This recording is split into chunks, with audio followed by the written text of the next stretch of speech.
afternoon, everybody. You have the majority in both the House and the Senate.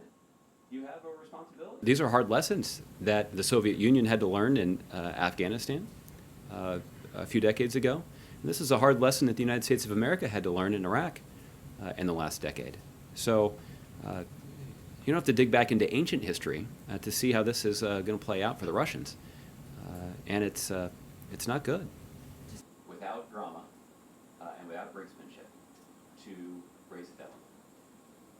And those were. If Russia is willing to make a constructive contribution to our counter-ISIL coalition, that we would welcome such a decision.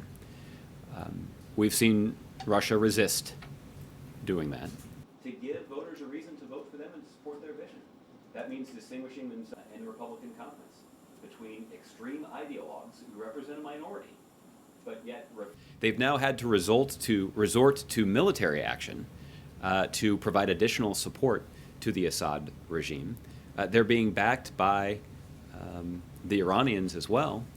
And I think that serves to illustrate the kind of sectarian civil war that Russia is involving themselves more deeply in.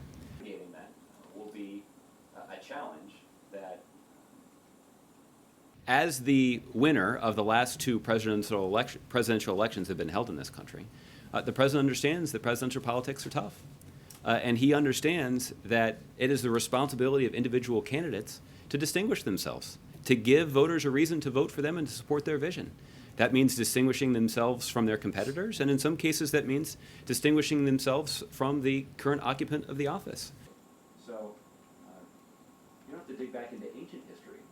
I think what we're mostly going to be focused on is persuading people who actually have a vote in ratifying the agreement. And we're going to be focused on making the case to members of Congress about the benefits of this agreement. And we've got a strong case to make to both Democrats and Republicans.